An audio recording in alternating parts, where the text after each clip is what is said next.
एक बार की बात है, एक हरे भरे जंगल में टुनटुनी चिड़िया रहती थी। टुनटुनी अपने अच्छे व्यवहार और नेक दिल पक्षी के लिए जानी जाती थी। वो हमेशा खुश रहती थी और अपने दोस्तों के साथ मिलकर खेलती थी। टुनटुनी का सपना था कि वो एक दिन जादुई चॉकलेट की खेती करे जिसमें सभी पक्षी खुश रहें। एक दिन टुनटुनी की नजर जंगल में उड़ते उड़ते एक पुरानी किताब के पन्ने पर पड़ी। उसमें एक जादुई बीज का जिक्र था जो चॉकलेट के पेड़ उगाने की शक्ति रखता था। टुनटुनी की आंखों में चमक आ गई। उसने तुरंत निश्चय किया कि वो उस जादुई बीज को ढूंढेगी। टुनटुनी ने अपने दोस्तों जैसे कि खरगोश, बंटी कबूतर और भूरी चिड़िया को अपने साथ लिया। उन्होंने तय किया कि वो मिलकर उस जादुई बीज को खोजेंगे, लेकिन उन्हें पता था कि जंगल में कुछ खतरनाक प्राणी भी हैं, जैसे कि कालू कौवा और चील। कालू कौवा हमेशा दूसरों की खुशियों को छीनने की कोशिश करता था, जबकि चील अपनी तेज उड़ान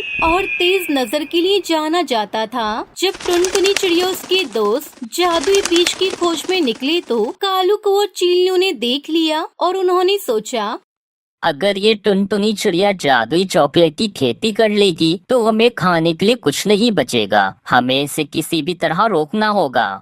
फिर टुनटुनी उसके दोस्तों ने जंगल के गहरे हिस्से में यात्रा शुरू की। उन्होंने कई पेड़, झाड़ियां और फूल देखे और एक चमकदार बीज उन्हें मिला। वो जादुई बीज था। सभी ने खुशी से चिल्लाया, लेकिन तभी कालू कौवा और चील ने उन पर हमला किया। कालू कौवे ने अपनी चोंच से बीज को चुराने की कोशिश की, जबकि चील ने तेज उड़ान भरकर टुनटुनी को डराने की कोशिश की। लेकिन टुनटुनी चिड़िया ने अपने दोस्तों के साथ मिलकर एक योजना बनाई। चीकू खरगोश ने अपनी तेजी से कौवे का ध्यान भटकाया, जबकि बंटी कबूतर ने चील को अपने पेड़ पर बुलाया। फिर कुछ देर की घमासान के बाद जब टुनटुनी उसके दोस्त सफलतापूर्वक बीज को बचा पाए तो उन्होंने उसे अपने जंगल के एक सुरक्षित स्थान पर बो दिया। जादुई बीज ने तेजी से बढ़ना शुरू किया। कुछ ही दिनों में एक बड़ा चॉकलेट का पेड़ उग गया। जंगल में सभी पक्षी खुशी से झूम उठे। टुनटुनी चिड़िया ने सभी पक्षियों को चॉकलेट का स्वाद चखने के लिए बुलाया। सभी ने मिलकर जश्न मनाया, लेकिन कालू कौवा और चील ने सब दूर से देखा और जलते रहे। उन्होंने फैसला किया कि वो टुनटुनी की खुशियों को चुराएंगे। एक रात कालू कौवा और चील ने मिलकर योजना बनाई। उन्होंने चॉकलेट के पेड़ को नुकसान पहुंचाने की कोशिश की, लेकिन टुनटुनी ने अपने दोस्तों के साथ मिलकर एक सुरक्षा व्यवस्था बनाई। उन्होंने चॉकलेट के पेड़ के चारों एक घेरा बनाया और सभी पक्षियों को सतर्क कर दिया। जब कालू कौवा और चील ने हमला किया तो सभी पक्षी एकजुट हो गए। उन्होंने मिलकर दुश्मनों का सामना किया। टुनटुनी ने अपने दोस्तों को प्रेरित किया और सभी ने मिलकर कालू कौवे और चील को जंगल से बाहर भगा दिया। दोस्तों, हमने कर दिखाया, हम जीत गए। अब हमारी चॉकलेट की खेती हमसे कोई नहीं छीन सकता।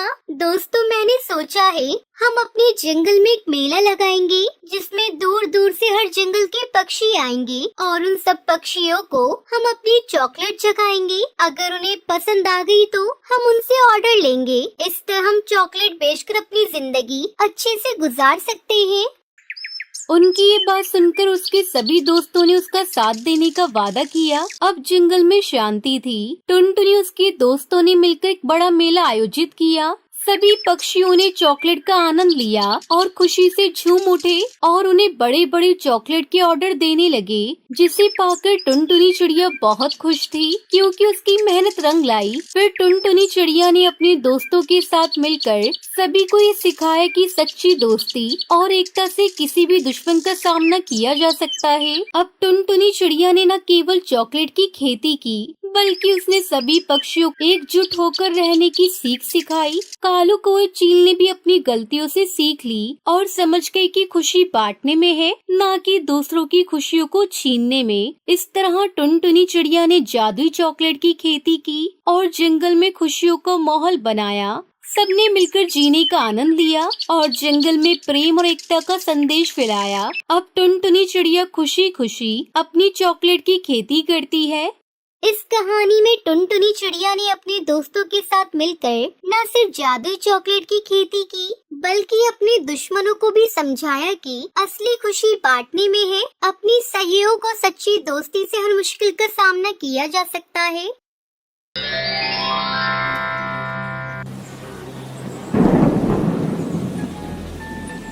सुंदर वन के जंगल में कालू कौवा अपनी पत्नी टुनटुनी के साथ रहता था। वो एक मजदूर था।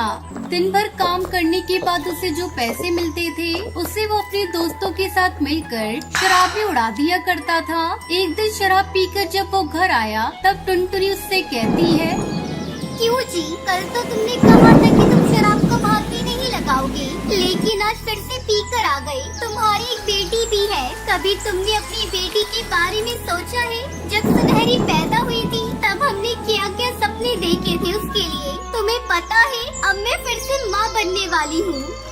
तब तक आप लोग कमेंट में बताएं 91x4 कितने होते हैं। कालू कौवा टुनटुनी की बातों को अनसुना कर देता है और सो जाता है। इस तरह कुछ दिन बीत जाते हैं और फिर टुनटुनी एक और बच्ची की माँ बन जाती है। एक दिन टुनटुनी की छोटी बेटी पिंकी भूख से बिलख रही थी। कालू जी, अपनी बिटिया बहुत देर से रो रही है, उसके लिए बाजार से थोड़ा दूध ला दो। कालू कौवा बाजार से दूध लाकर टुनटुनी को देता है और उससे कहता है, टुनटुनी, मैं सोच रहा हूँ क्यों ना हम लोग दिल्ली चले। वहाँ जाकर मैं कोई काम धंधा करूँगा और अपने दोस्तों से भी दूर रहूँगा, तो मेरी शराब की लत भी छूट जाएगी। बात तो आप सही कह रहे हैं, लेकिन हम लोगों के चले जाने के बाद घर की देखरेख कौन करेगा? उसकी चिंता तू मत कर टुनटुनी, मैं कोई ग्राहक देखकर अपने दिल्ली जाने से पहले इस घर को बेच दूंगा। ठीक है जी, अगर आपका यही विचार है तो मैं इसमें कोई दखल नहीं दूंगी। तुम घर को बेच दो। इस तरह कालू अपना घर बेच देता है और टुनटुनी के साथ अपनी बेटियों को लेकर दिल्ली पहुंचता है।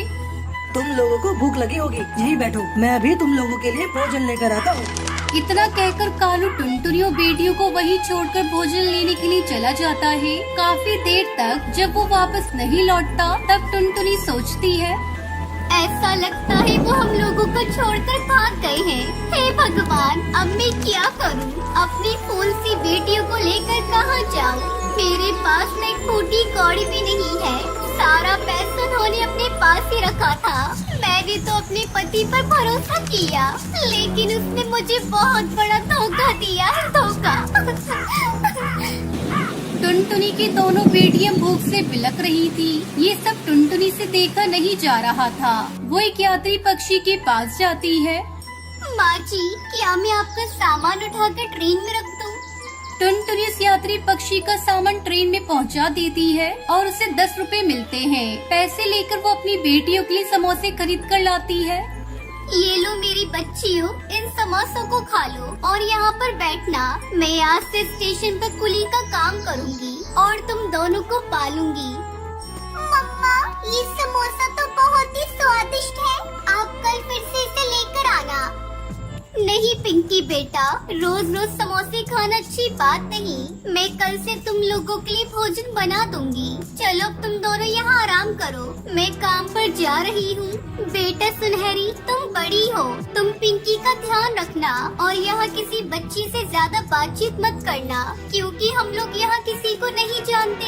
ये शहर भी नया है और ये जगह भी।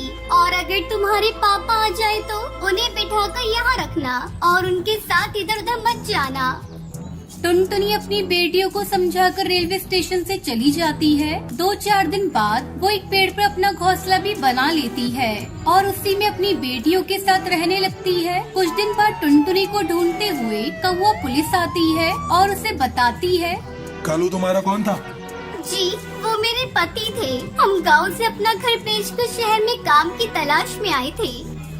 अच्छा, हमें ये बताते हुए बड़ा दुख है कि उनकी मौत दिल्ली की सड़कों पर दौड़ती हुई डीटीसी बस से हो गई है। उनके पास ये कुछ पैसे मिले थे जो हम आपको लौटाने आए हैं। टुनटुनी उन पैसों को ले लेती है और उसे कालू के जाने का बहुत दुख होता है, लेकिन वो करती भी क्या, इसलिए वो कुली का काम करके बहुत खुश थी और खुशी खुशी अपनी बेटियों के साथ रहने लगती।